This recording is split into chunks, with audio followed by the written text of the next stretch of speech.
या तालुक्याचा आमदार कसा असला पाहिजे? ह्या तालुक्याचा आमदार उद्योग आणणारा पाहिजे, रस्ते आणणारा पाहिजे, पाणी आणणारा पाहिजे. ज्या ज्या लोकाला दळणवळण जे जगण्यासाठी साधनं हे सर्वात जास्त आणणारा आमदार पाहिजे.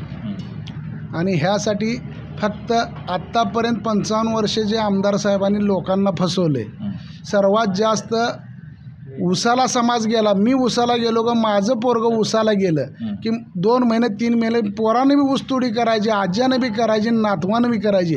हे काम आमदार साहेबांनी केले.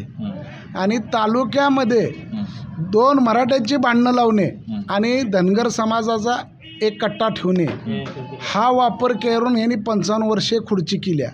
आलेगावात मराठा समाजाला काय करायचं, कडलासमध्ये मराठा समाजाला काय करायचं, जवळ्यात काय करायचं, अकोल्यात काय करायचं, वाटंबरमध्ये काय करायचं, वाडेगावमध्ये काय करायचं, त्यांनी समीकरणं जुळवून ठेवली होती. आम्ही एक दूध डेअरी 2002 साली काढली होती. आमच्या विरोधात लगेच 1-2 महिन्यामध्ये पवार रामचंद्र हरिबा पवारला डेअरी दिली. तिथल्या इथं 2 माणसाची भांडणं लावणे, मराठ्याची आणि बहुजनाला आकर्षित करणे, ह्याच्या इतर आमदार साहेबांनी काम केलं नाही. झिरो बजेटचं काम आहे. ह्या सांगोल तालुक्यातली जनता 4-5 वर्षामध्ये बाहेरचं दूध व्यवसाय आले आणि त्या डेअऱ्यांनी लोकांना उचली दिली. एका गायला लाख रुपये, 5-5, 10-10 लाख रुपये. त्या माध्यमातून उसाला जायची थोडी जनता कमी झाल्या. ती सकाळ संध्याकाळ वैरणकाडी करते आणि दिवसा कामाला जातात. तरंगेवाडी, आगलावाडी, बोपशेवाडी, जवळा, शेख वस्ती ह्या वर्षी उन्हाळ्यामध्ये त्यांना पाणी नव्हतं. वैरणी आणि चारा विकत घेऊन कर्जबाजारी लोक झाली. ह्याला कारणीभूत न पाणी आणण्यामुळं आणि ह्याला शरद पवार साहेबांनी सुद्धा आमदार साहेबाचा असाच 40-50 वर्ष वापर केला.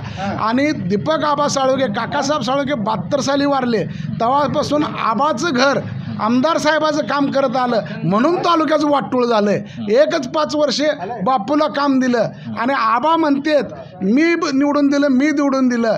काकासाहेब साळुंख्याला जे 72 साली निवडून दिलं ती काय जवळा गावावरती झाले नाहीत, अख्ख्या तालुक्यातल्या जनतेवरती आमदार झाले होते. आणि काका निवडून आल्यानंतर नीरा देवधरच्या कॅनलची फाईल, विकासाची गंगा तिथं बुडलेली आहे. सांगोल तालुक्याची सर्वात मोठं काका वारले तिथं तालुक्याचं नुकसान झालं. नीरा देवधर कॅनल फाईल भारी, ब्रिटिश कॅनल बाहेर फाईल काढून त्यांनी मंजुरीला टाकली आणि काकानंच ह्या नीरा देवधरच्या कामाला गती आणली. त्याच्यानंतर 89 साली माझी बैलगाडी चालली आहे रोजगार हमीतनं. 80 रुपये मला देत होती. 2 बॅरल सकाळपारी भरायची आणि 1 वाजता 2 बॅरल रोजगार हमीतनं रोज 80 रुपये देत होती. रोजगार हमीत काम राहिल्यामुळं हे नीरा देवधरचं कॅनलचं काम अजून पेंटिंगला आहे. आणि इतर पाईपलाईनी सबलाईनी तयार नसल्यामुळं कॉन्ट्रॅक्ट ऑफिस, फलटण ऑफिसला कागदपत्र दिलेली नाहीत. फक्त पावसाळी पाळ्यातच ही कॅनल आहे, उन्हाळ्या पाळीत नाही.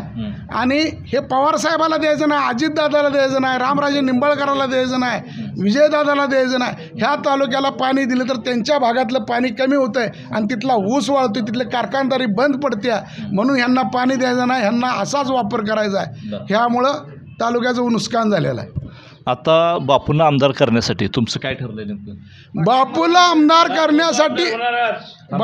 आमदार करण्यासारखी गोरगरीब जनतेने आमदार केलं तर MIDC येणार आहे, कॉलेज येणार आहेत, इतर सगळे येणार आहेत. सगळ्यांचं ठरलंय बापूलाच आमदार केलं तर विकास होणार आहे. एकनाथ शिंदे साहेब मुख्यमंत्री झाले तर इथं निधी येऊन विकास होणार आहे. सर्व लोक 4 चाकीतनं फिरतील 10-20 वर्षामध्ये. आता जी मोटरसायकलीवर लोक आहेत ते MIDC आल्या, कॉलेज आली, सगळे उद्योग आले.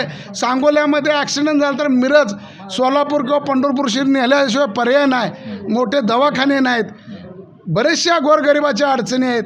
ह्या अडचणी दूर व्हायला फक्त बापूच करू शकतात. हे काय करू शकत नाही. हे फसवेरीचं उद्योग आहेत.